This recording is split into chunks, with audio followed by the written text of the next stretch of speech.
మాట్లాడితే పెద్ద పెద్ద మాటలు మాట్లాడతారు. మా హరీష్ రావు గారు అన్నగారు మా కరీంనగర్లో చదువుకున్నా అంటారు. మా నీళ్ళు మొత్తం ఎవరు పట్టుకపోతున్నా అధ్యక్ష? మా నీళ్ళు మొత్తం ఎవరు పట్టుకపోతారు? సిద్దిపేటకు సిరిసిలకు గజ్జలు పోతున్నాయి. మా ధర్మపూర్లో పాపం మా నోట్ల నాలుగు మా ఈశ్వరన్న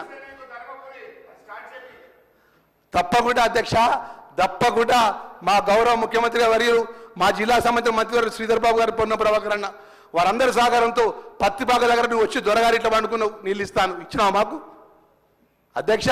చెప్పుకుంటూ పోతే అధ్యక్ష, చెప్పుకుంటూ పోతే ఎన్నో విషయాలున్నాయి అధ్యక్ష. ఇలా దళిత వర్గానికి చెందిన కానీ బీసీలకు కానీ మైనార్టీలకు కానీ అన్ని విధాలు నష్టం చేసేటువంటి ప్రభుత్వం ఏంటంటే టీఆర్ఎస్ బీఆర్ఎస్ పార్టీ ప్రభుత్వం అని చెప్పి మనం సెలవుకుంటున్నాం అధ్యక్ష. మీరు చెప్తే అసలు నేను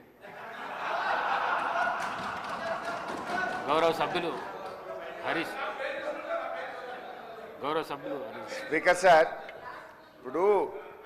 ఇప్పుడు ఆన్సర్ చెప్పమంటే లక్ష్మణ్ గారికి అంతకంటే గట్టిగా ఎఫెక్టివ్గా చెప్పగలుగుతా. సబ్జెక్ట్ మాట్లాడమంటారా?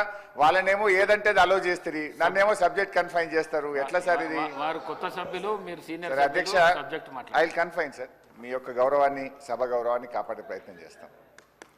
అధ్యక్ష, ఈరోజు సరే ఇప్పటిదాకా చర్చ చూస్తూ ఉన్నాం. గౌరవ సభ్యులు 10